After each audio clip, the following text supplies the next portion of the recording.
Hello, my name is Michael Harlow, and I am the race director for the East Coast Triathlon Festival, which includes the youth, junior, and national development races. This presentation will go over important information on the course so that you are fully prepared for race day. We are very excited to have you join us in Richmond and believe that you guys are going to have an amazing race experience.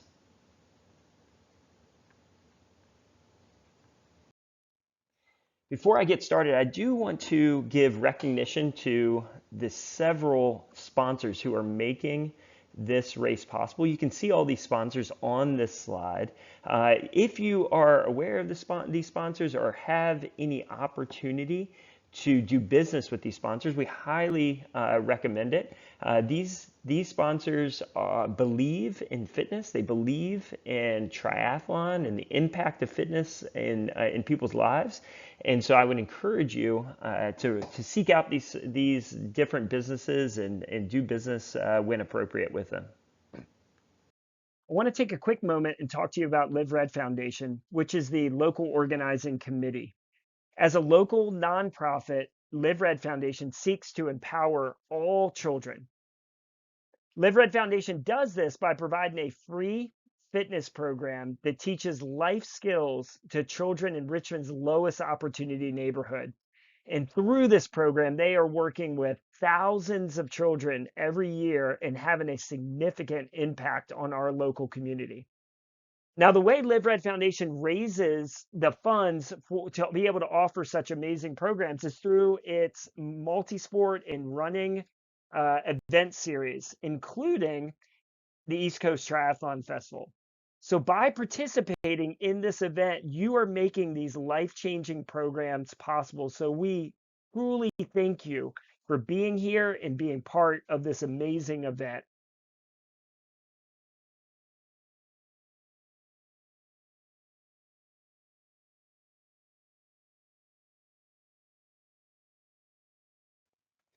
Let's talk real quickly about parking and getting to the venue. So the easiest place to park is in the hotel area if you're staying in one of the local hotels, and that is all shown in the blue area. You will also find a lot of restaurants in that area as well. So if you're staying in that area and you just ride your bike down in the morning, you're only about a little over a mile from the venue. The main venue is in the red circle. There will be no parking in that main venue. Teams can certainly set up tents in there, but there will be no parking of your car in that red area. Easy parking will be in the green circles, the green areas, and those are really all around the property on the outside of the course, and they will allow you to be able to leave very easily from the course when you need to do that. New this year is we will have parking along Highwoods Boulevard, which is shown in the pink line or on the pink line here. And Highwoods Boulevard in the past has been closed, but this year, due to some development in Innsbruck, we have the southbound lane of Highwoods Boulevard open.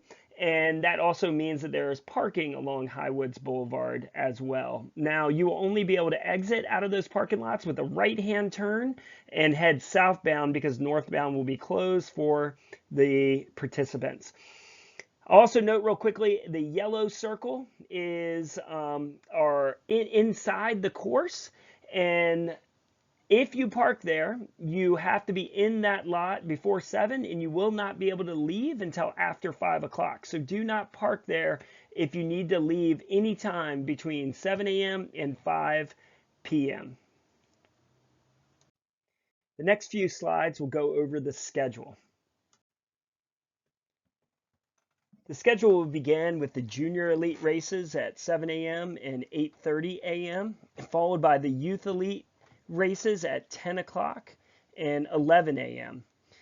Then we will have the age group races starting at 12 o'clock with the 5 to 10-year-olds going first, and then at 1 o'clock, the 11 to 14-year-olds, and then at 2 o'clock, 15 and up, including our adult race, which is the Virginia State Championship this year. In addition to that, at 3 o'clock and 4 o'clock, we will have the National Development Cup female race and National Development Cup male race. This slide breaks down the specific schedule for each race. You will notice that each of the races follows the same pattern. 75 minutes before the race, transition will open. 45 minutes before the race, the swim course will open. 15 minutes before the race, transition will close, and then athletes will be staged at the swim start 10 minutes before the race. The race will then go off, and we will have awards as soon as we can after the race concludes. So do not leave that finish line once you finish, especially if you are in the top 3. Now for the national development race, or the draft legal 16 plus race, the schedule is a little bit tighter. The only change from the previous slide is that transition will open up an hour before the race, and then everything else is exactly the same, with swim course opening up 45 minutes before, transition closing 15 minutes before, athletes being staged 10 minutes before, and then awards will be about an hour after the race start. Again, stay near the finish line for your awards. All right, so a few things with pre-race as we go over schedule. There are several options with warm-up.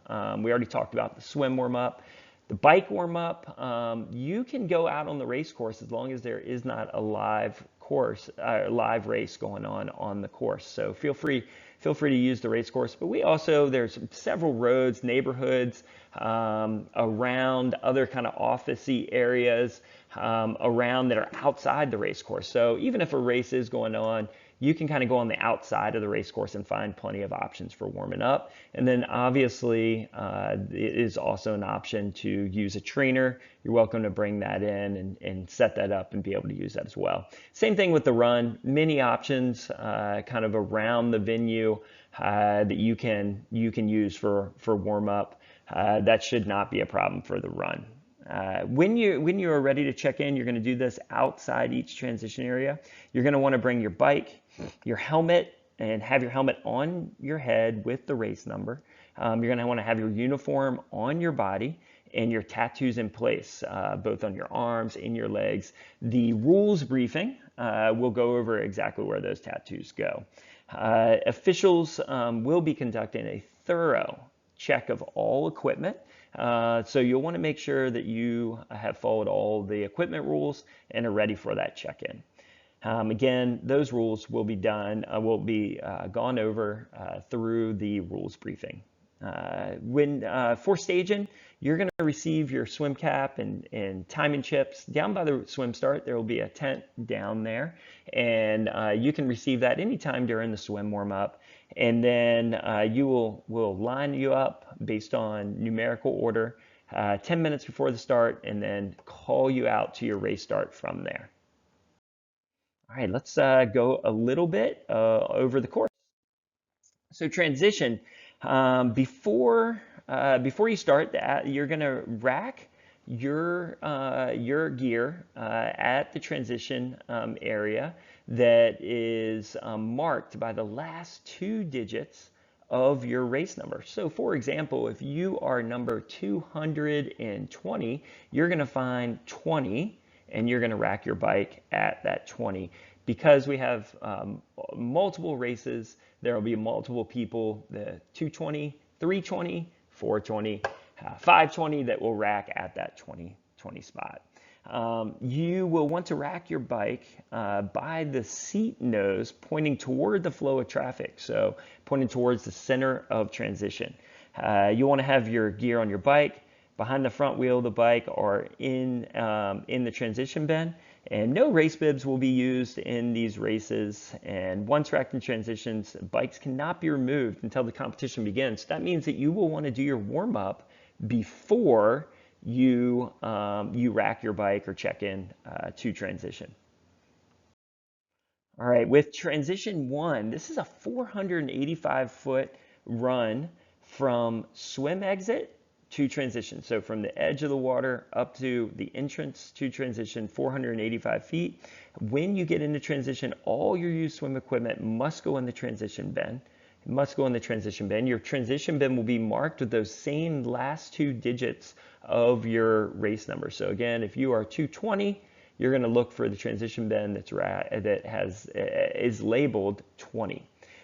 For transition 2, you're going to rack the bike by the seat or both handlebars. It's your choice, but it should be racked facing away from the flow of traffic, so away from the center of transition.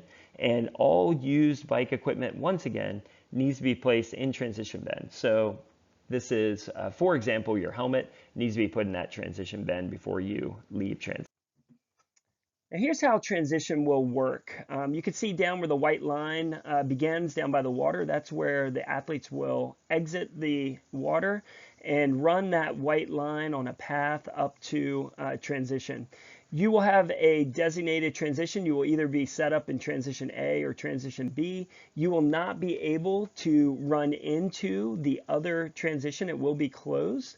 So you will just flow through your transition and then out up at the top of transition and onto the bike course. When you finish your loops on the bike course, you will take this blue line that's coming across the bottom of your screen back into the parking lot, which will bring you back into transition, and you'll go right back into your transition spot and then flow up onto the run course out the same way that you did for the start of the bike. Next one. Here you'll see a flow. So with transition A, which is the one over here on the left, you'll enter here to get set up. And then when that one's open, you'll be coming through and flowing through. This one will be completely closed. And when transition B is open, it'll look just like this. Let's talk about the swim. The swim course is a lake swim. It will start in the water and all athletes will complete one lap. You will receive your swim cap in your chip under the Live Red Foundation tent by the swim start. And you will need to receive this before you get in to warm up. Also, make sure that you do not have your wetsuit completely on at this point because we do need to see your tattoos to be able to give you your chip to make sure that we are giving you the correct chip. Once you are called up and staged at the swim start, you will stand behind one designated spot on the walkway at the water's edge. Our race staff will then ask you to enter the water and hand you over to the starter. At that point, the starter will give the commands on your mark, and then an air horn will blast, which will start the race. You will want to, at all times, and especially under the bridge, keep your buoys on the right side of you. Yellow buoys will designate turns, and we will go over that when we look at the map. The official water temperature will be announced 1 hour before each event, but you will want to bring your wetsuits because it is normally a wetsuit swim. Okay, let's take a look at the swim course map. So this map shows the courses for all the various races that we have going on throughout the day. So you will want to pay attention to your specific course.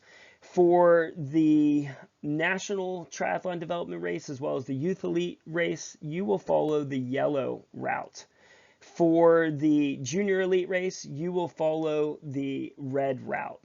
Now, the buoys will change throughout the day. The placement of them will stay the same, but the color will change. So for the Youth Elite Race, all of the buoys on the course will be orange except for the turn buoy, which is the third buoy behind the fountain that you will turn at. And then again, over here by the swim exit will also be yellow for turn. For the Junior Elite Race, all of the buoys will be orange except for the turn buoy on the other side of the bridge just before the fountain. That one will be yellow, and then the yellow will remain over there by the swim exit as well. One quick note, as you go under the bridge, there will be two buoys, and you will want to keep those to your right, both on the way out as well as on the way back.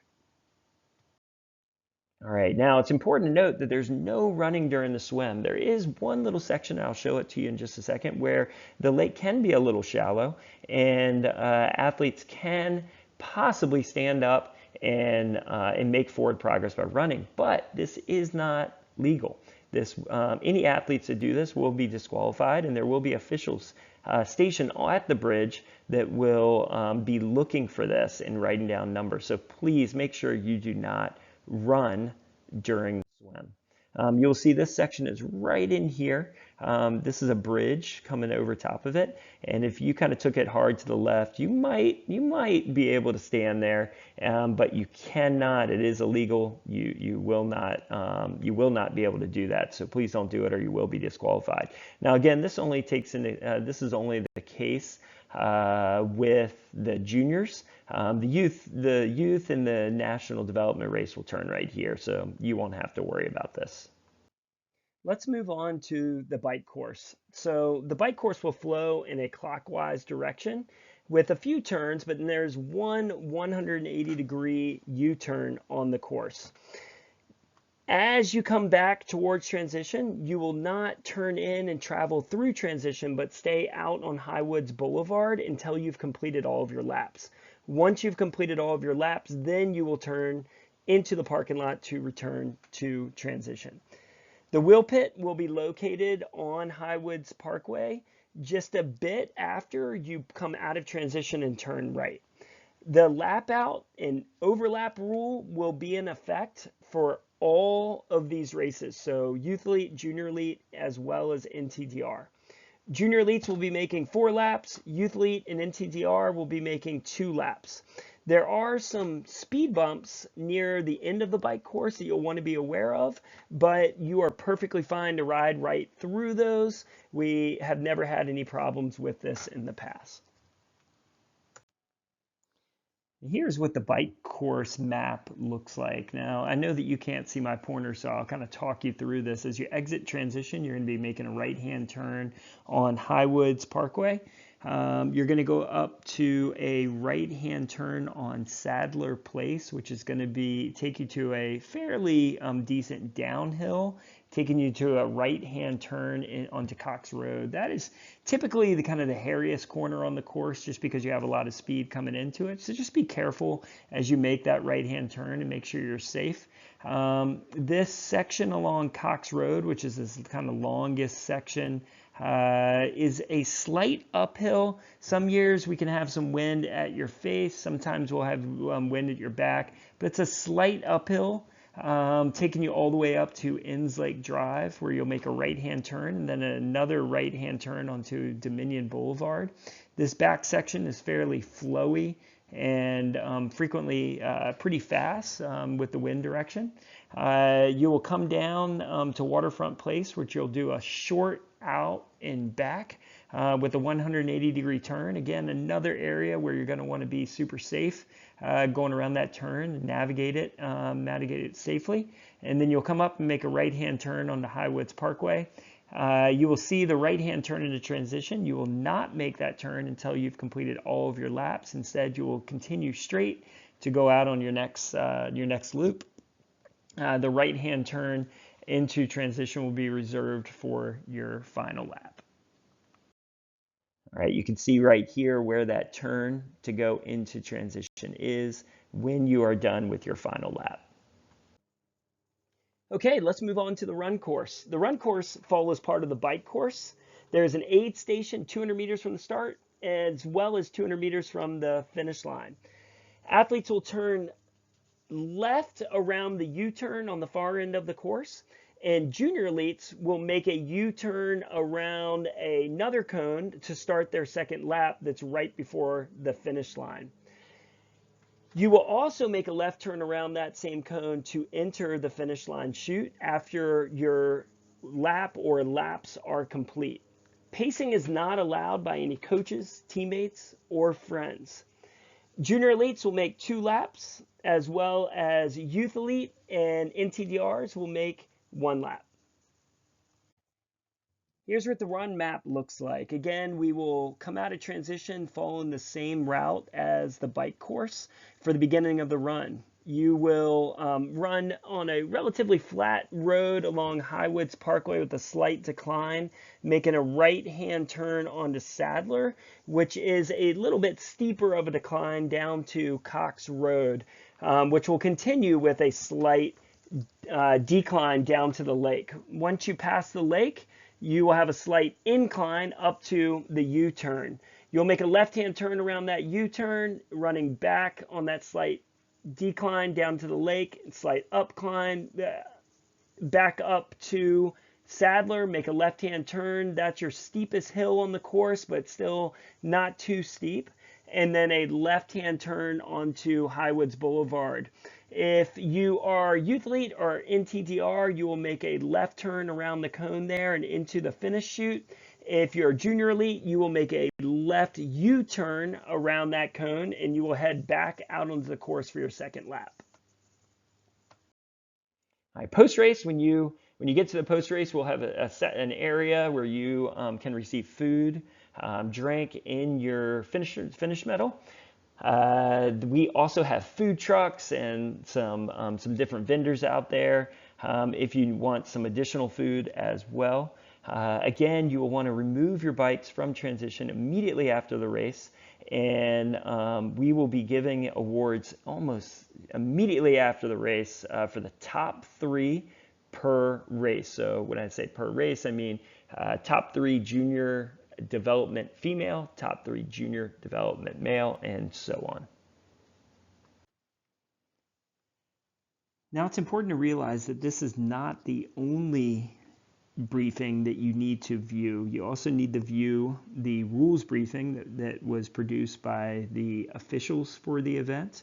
You can find that briefing at this YouTube link right here. So you will want to make sure to click on that and watch that entirely.